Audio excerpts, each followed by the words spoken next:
जय श्री कृष्ण। श्रीमद् भागवत महापुराण द्वितीय खंड 9वें स्कंद 24वां अध्याय। विदर्भ के वंश का वर्णन। श्री सुखदेव जी कहते हैं, परीक्षित, राजा विदर्भ की भोज्या नामक पत्नी से 3 पुत्र हुए, कुश, कृत और रोमपाद। रोमपाद विदर्भ वंश में बहुत ही श्रेष्ठ पुरुष हुए। रोमपाद का पुत्र बभ्रू, बभ्रू का कृति, कृति का उसीक और उसीक का चेदी। राजन, इस चेदी के वंश में ही दमघोष एवं शिशुपाल आदि हुए। कृत का पुत्र हुआ कुंती, कुंती का धृष्ट, धृष्ट का निवृत्ति, निवृत्ति का दरसाहर और दरसाहर का व्योम, व्योम का जीमूत, जीमूत का विकृति, विकृति का भीमरथ, भीमरथ का नौरथ और नौरथ का दशरथ हुआ। दशरथ से शकुनी, शकुनी से करम्भी, करम्भी से देवरात, देवरात से देवछत्र, देवछत्र से मधु, मधु से कुरुवंश और कुरुवंश से अनु हुए। अनु से पुरुहोत्र, पुरुहोत्र से आयु और आयु से सात्वत का जन्म हुआ। परीक्षित, सात्वत के 7 पुत्र हुए, भजमान, भजी, दिव्य, वृषणी, देवा, वृद्ध, अंधक और महाभोज।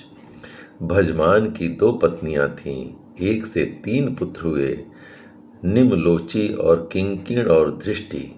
दूसरी पत्नी से भी 3 पुत्र हुए, सताजीत, सहस्त्रजीत और अयुताजीत। देवावृद्ध के पुत्र का नाम था बभ्रू। देवावृद्ध और बभ्रू के संबंध में यह बात कही जाती है, हमने दूर से जैसा सुन रखा था अब वैसा ही निकट से भी देखते हैं। बभ्रू मनुष्यों में श्रेष्ठ है और देवावृद्ध देवताओं के समान है। इसका कारण यह है कि बभ्रू और देवावृद्ध से उपदेश लेकर 14,065 मनुष्य परम पद को प्राप्त कर चुके हैं। सात्वत के पुत्रों में महाभोज भी बड़ा धर्मात्मा था, उसी के वंश में भोजवंशी यादव हुए। परीक्षित, वृषणी के 2 पुत्र हुए, सुमित्र और युधाजीत। युधाजीत के सीनी और अनमित्र, ये 2 पुत्र थे। अनमित्र से निम्न का जन्म हुआ। सत्राजीत और प्रसेन नाम से प्रसिद्ध यदुवंशी निम्न के ही पुत्र थे। अनमित्र का एक और पुत्र था जिसका नाम था सीनी। सीनी से ही सत्यक का जन्म हुआ।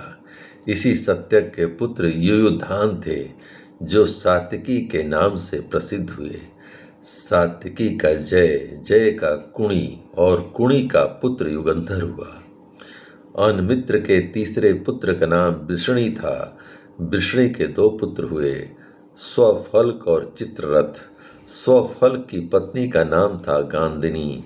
उनमें सबसे श्रेष्ठ अक्रूर के अतिरिक्त 12 पुत्र उत्पन्न हुए, आसंग, सारमेय, मृदुर, मृदुविद, गिरि, धर्मवृद्ध, सुकर्मा, क्षेत्रोपेक्ष, अरिमर्दन, शत्रुघ्न, गंधमादन और प्रतिबाहु। इनकी एक बहन भी थी जिसका नाम था सुचिरा। अक्रूर के 2 पुत्र थे, देववान और उपदेव। स्वफल के भाई चित्ररथ के पृथु, विदुरथ आदि बहुत से पुत्र हुए जो वृषणी वंशियों में श्रेष्ठ माने जाते हैं। सात्वत के पुत्र अंधक के 4 पुत्र हुए, कुकुर, भजमान, सुचि और कंबल वही। उनमें कुकुर का पुत्र बही, बही का बिलोमा, बिलोमा का कपोतरोमा और कपोतरोमा का अनु हुआ। तुम्बरु गंधर्व के साथ अनु की बड़ी मित्रता थी। अनु का पुत्र अंधक, अंधक का दुदुम्भी, दुदुम्भी का अरिधोत, अरिधोत का पुनर्वसु और पुनर्वसु के आहुक नाम का एक पुत्र तथा आहुक की नाम की एक कन्या हुई। आहुक के 2 पुत्र हुए, देवक और उग्रसेन। देवक के 4 पुत्र हुए, देवान, उपदेव, सुदेव और देववर्धन। इनकी 7 बहनें भी थीं। धृत देवा, शांति देवा, उपदेवा, श्रीदेवा, देवरक्षिता, सहदेवा और देवकी। वसुदेव जी ने इन सब के साथ विवाह किया था। उग्रसेन के 9 लड़के थे। कंस, सुनामा, न्यग्रोध, कंक, शंकु, सुहु, राष्ट्रपाल, सृष्टि और तुष्टिबान। उग्रसेन के 5 कन्याएं भी थीं। कंसा, कंसवती, कंका, सुरहूर और राष्ट्रपालिका। इनका विवाह देवभाग आदि वसुदेव जी के छोटे भाइयों से हुआ था। चित्ररथ के पुत्र विदुरथ से सूर, सूर से भजमान, भजमान से सीनी, सीनी से स्वयंभोज और स्वयंभोज से हदिक हुए। हदिक के 3 पुत्र हुए, देवबाहु, शतधन्वा और कृतवर्मा। देवमीढ़ के पुत्र सूर की पत्नी का नाम था मारिसा। उन्होंने उसके गर्भ से 10 निष्पाप पुत्र उत्पन्न किए। वसुदेव, देवभाग, देवश्रवा, आनक, संजय, श्यामक, कंक, समीक, वत्सक और वृक। ये सब के सब बड़े पुण्यात्मा थे। वसुदेव जी के जन्म के समय देवताओं के नगारे और नौबत स्वयं ही बजने लगे थे। अतः वे आनक दुदुम्भी भी कहलाए। वे ही भगवान श्री कृष्ण के पिता हुए। वासुदेव आदि की 5 बहनें भी थीं। पृथा, कुंती, श्रुतदेवा, श्रुतकीर्ति, श्रुतश्रवा और राजाधिदेव। वसुदेव के पिता सूरसेन के एक मित्र थे कुंती भोज। कुंती भोज के कोई संतान न थी, इसलिए सूरसेन ने उन्हें पृथा नाम की अपनी सबसे बड़ी कन्या गोद दे दी। पृथा ने दुर्वासा ऋषि को प्रसन्न करके उनसे देवताओं को बुलाने की विद्या सीख ली। एक दिन उस विद्या के प्रभाव की परीक्षा लेने के लिए पृथा ने परम पवित्र भगवान सूर्य का आवाहन किया। उसी समय भगवान सूर्य वहां आ पहुंचे। उन्हें देखकर कुंती का हृदय विस्मय से भर गया। उसने कहा, भगवान मुझे क्षमा कीजिए, मैंने तो परीक्षा करने के लिए ही इस विद्या का प्रयोग किया था। अब आप पधार सकते हैं। सूर्यदेव ने कहा, देवी मेरा दर्शन निष्फल नहीं हो सकता, इसलिए हे सुंदरी, अब मैं तुझसे एक पुत्र उत्पन्न करना चाहता हूँ। हाँ, अवश्य तुम्हारी योनि दूषित न हो, इसका उपाय मैं कर दूंगा। यह कहकर भगवान सूर्य ने गर्भ स्थापित कर दिया और इसके बाद वे स्वर्ग चले गए। उसी समय उससे एक बड़ा सुंदर एवं तेजस्वी शिशु उत्पन्न हुआ। वह देखने में दूसरे सूर्य के समान जान पड़ता था।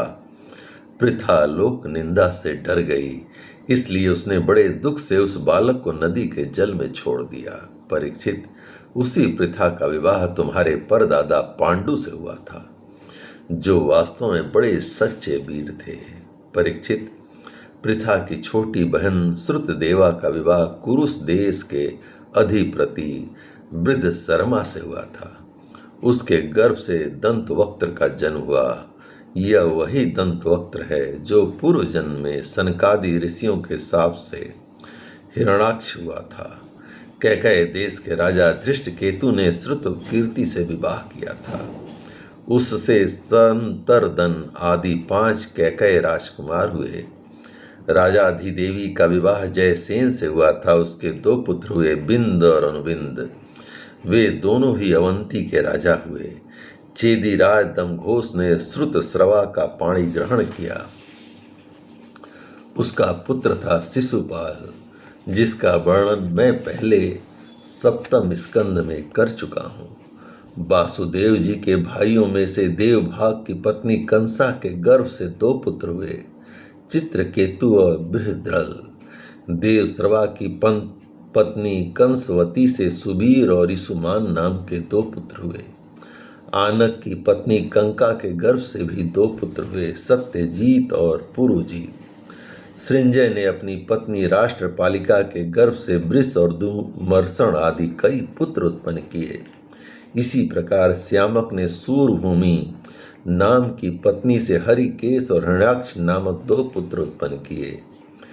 मिस्र केसी अप्सरा के गर्भ से वत्सक के भी वृक आदि कई पुत्र हुए। वृक ने दुर्वाक्षी के गर्भ से तक्ष, पुष्कर और साल आदि कई पुत्र उत्पन्न किए।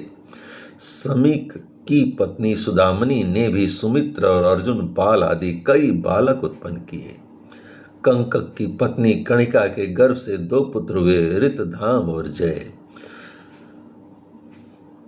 आनक दुदुम्भी वासुदेव जी की पौरवी, रोहिणी, भद्रा, मदिरा, रोचना, इला और देवकी आदि बहुत सी पत्नियां थीं। रोहिणी के गर्भ से वसुदेव जी के बलराम, गद, सारण, दुर्मर्द, विपुल, ध्रुव और कृत आदि पुत्र हुए थे। पौरवी के गर्भ से उनके 12 पुत्र हुए, भूत, सुभ्रद, भद्रबा, दुर्मद और भद्र आदि। नंद, उपनंद, कृतक, सूर आदि मद्रिया के गर्भ से उत्पन्न हुए थे। कौसल्या ने एक ही वंश उजागर पुत्र उत्पन्न किया था, उसका नाम था केसी। उसने रोचना से हस्त और हेमांगद आदि तथा इला से उर्वल्क आदि प्रधान यदुवंशी पुत्रों को जन्म दिया। परीक्षित, वसुदेव जी के धृत देवा के गर्भ से विपृष्ट नामक एक ही पुत्र हुआ और शांति देवा से श्रम और प्रतिश्रुत आदि कई पुत्र हुए। उपदेवा के पुत्र कल्प वर्ष आदि 10 राजा हुए और श्रीदेवा के वसु, हंस, वंश आदि 6 पुत्र हुए। देव रक्षिता के गर्भ से गद आदि 9 पुत्र हुए तथा जैसे स्वयं धर्म ने 8 वसुओं को उत्पन्न किया था, वैसे ही वासुदेव जी ने सहदेवा के गर्भ से पुरु, विश्रुत आदि 8 पुत्र उत्पन्न किए। परम उदार वासुदेव जी ने देवकी के गर्भ से भी 8 पुत्र उत्पन्न किए, जिनमें 7 के नाम हैं कीर्तिमान, सुसेन, भद्रसेन, द्विजु, संवर्धन, भद्र और शेषावतार बलराम जी। उन दोनों के 8वें पुत्र स्वयं श्री भगवान थे। परीक्षित, तुम्हारी परम सौभाग्यवती दादी सुभद्रा भी देवकी जी की ही कन्या थी।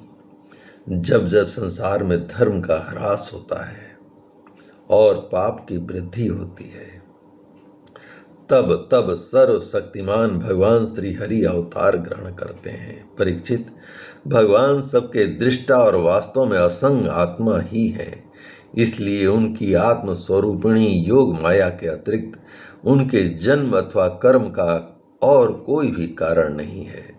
उनकी माया का विलास ही जीव के जन्म और जीवन और मृत्यु का कारण है और उनका अनुग्रह ही माया को अलग करके आत्म स्वरूप को प्राप्त करने वाला है। जब असुरों ने राजाओं का वेश धारण कर लिया और कई अक्षौहिणी सेना इकट्ठी करके वे सारी पृथ्वी को रौंदने लगे, तब पृथ्वी का भार उतारने के लिए भगवान मधुसूदन बलराम जी के साथ अवतीर्ण हुए। उन्होंने ऐसी ऐसी लीलाएं की जिनके संबंध में बड़े बड़े देवता मन से अनुमान भी नहीं कर सकते, शरीर से करने की तो बात ही अलग। पृथ्वी का भार तो उतरा ही, साथ ही कलयुग में पैदा होने वाले भक्तों पर अनुग्रह करने के लिए भगवान ने ऐसे परम पवित्र यश का विस्तार किया, जिसका गान और श्रवण करने से ही उनका दुख, शोक और अज्ञान सब के सब नष्ट हो जाएंगे। उनका यश क्या है? लोगों को पवित्र करने वाला श्रेष्ठ तीर्थ है। संतों के कानों के लिए तो वह साक्षात अमृत ही है। एक बार भी यदि कान की अंजलियों से उसका आचमन कर लिया जाता है तो कर्म की वासनाएं निर्मूल हो जाती हैं। परीक्षित, भोज, वृष्णि, अंधक, मधु, सूरसेन, दर्शा, कुरु और सृंजय और पांडु वंशी वीर निरंतर भगवान की लीलाओं की आदर पूर्वक सराहना करते रहते थे। उनका श्यामल शरीर सर्वांग सुंदर था। उन्होंने उस मनोरम विग्रह से तथा अपनी प्रेम भरी मुस्कान, मधुर चितवन, प्रसाद पूर्ण वचन और पराक्रम पूर्ण लीला के द्वारा सारे मनुष्य लोक को आनंद में सराबोर कर दिया था। भगवान के मुख कमल की शोभा तो निराली ही थी। मकराकृत कुंडलों से उनके कान बड़े कमनीय मालूम पड़ते थे। उनकी आभा से कपोलों का सौंदर्य और भी खिल उठता था। जब वे विलास के साथ हंस देते तो उनके मुख पर निरंतर रहने वाले आनंद में बानो बाढ़ सी आ जाती। सभी नर नारी अपने नेत्रों के प्यालों से उनके मुख की माधुरी का निरंतर पान करते रहते। परंतु तृप्त नहीं होते। वे उनका रस ले लेकर आनंदित तो होते ही, परंतु पलकें गिरने से उनके गिराने वाले निमि पर खींचते भी। लीला पुरुषोत्तम भगवान अवतीर्ण हुए मथुरा में वासुदेव जी के घर, परंतु वहां रहे नहीं। वहां से गोकुल में नंद बाबा के घर चले गए। वहां अपना प्रयोजन, जो ग्वाल गोपी और गौओं को सुखी करना था, पूरा करके मथुरा लौट आए। वज्र में मथुरा में तथा द्वारका में रहकर अनेकों शत्रुओं का संहार किया। बहुत सी स्त्रियों से विवाह करके हजारों पुत्र उत्पन्न किए। साथ ही लोगों में अपने स्वरूप का साक्षात्कार कराने वाली अपनी वाणी स्वरूप श्रुतियों की मर्यादा स्थापित करने के लिए अनेक यज्ञों के द्वारा स्वयं अपना ही यजन किया। कौरवों और पांडवों के बीच उत्पन्न हुए आपस के कलह से उन्होंने पृथ्वी का बहुत सा भार हल्का कर दिया तथा युद्ध में अपनी दृष्टि से ही राजाओं की बहुत सी अक्षोहिणियों को ध्वस्त करके संसार में अर्जुन की जीत का डंका पिटवा दिया। फिर उद्धव को आत्म तत्व का उपदेश किया और इसके बाद वे अपने परम धाम को सिधार गए। जय श्री कृष्ण। इस प्रकार भगवान श्री कृष्ण की महान कृपा से श्रीमद् भागवत महापुराण द्वितीय खंड 9वें स्कंद का 24वां अध्याय संपूर्ण हुआ। जय श्री कृष्ण।